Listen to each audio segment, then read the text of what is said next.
Have you ever wondered about to be or not to be? That is the question as it relates to I left no ring with her. What means this lady? Well, I never did really, but they do have something in common. And it's a particular way Shakespeare frames some of his soliloquies. A question or a problem is raised, and then the character goes through a series of thinking about it one way or the other, or seeing it from various sides, and ends up with a kind of conclusion. I say a kind of conclusion because sometimes the conclusion or resolution is very strong.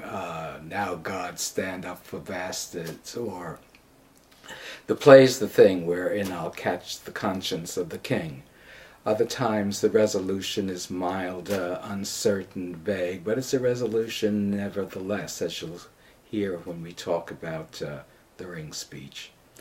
Along the way between the outlining, or the declaration, I should say, of the problem and the solution, the character goes through a series of insights and recognitions and sees things in a different way as he or she reckons with various sides of the problem. And this is the most interesting part of these speeches and the most playable, because the character evolves.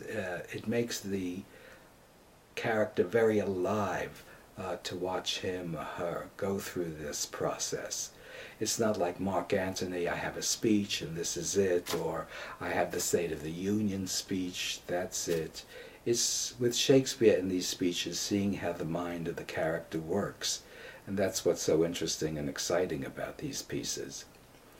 Probably the first recognition that Viola goes through is she is suddenly given a ring, and she doesn't want the ring, she doesn't know what it's about, and then realizes that Olivia has fallen in love with her. And she has to deal with that. Now, she has certain feelings about Olivia. She views Olivia as the competition for Orsino. And it's interesting that she says her cunning passion.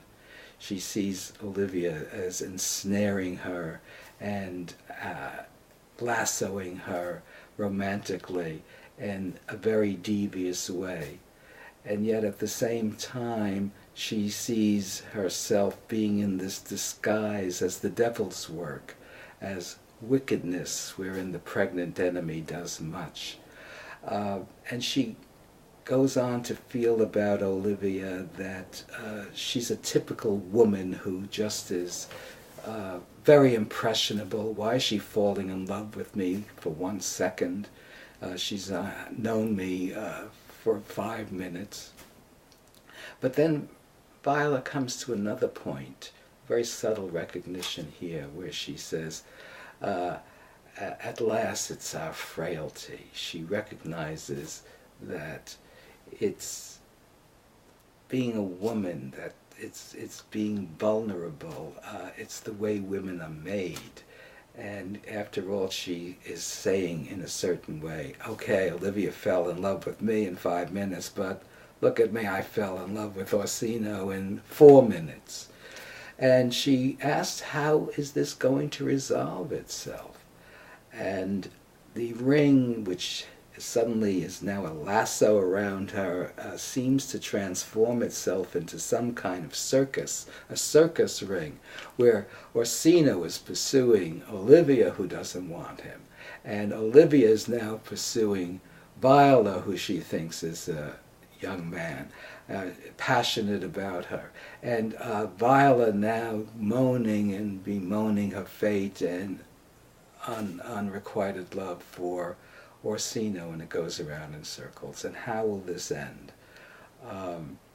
And the ring image becomes a not image, because Viola sees that as a man she could never ever express her love for Orsino. Orsino doesn't go that way, and As a woman, she certainly cannot help Olivia because she doesn't go that way either.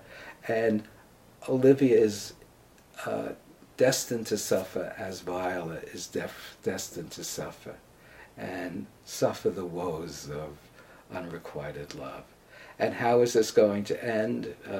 Shakespeare tosses it in the air and says it's up to time. The most interesting moment for me in this speech is the one about disguise I see thou art a wickedness wherein the pregnant enemy does much. What I like about that is it's very enigmatic in the sense of the word wicked, wickedness. Is it a medieval thing? Are we talking about witchcraft or beguiling people? Or is it just being naughty? Is it being evil? Or is this a little moral sentiment on Viola's part saying, hey, it's just not right to be playing with people and tricking them when you're in disguise. There's something wrong about it. But that question I leave up to you.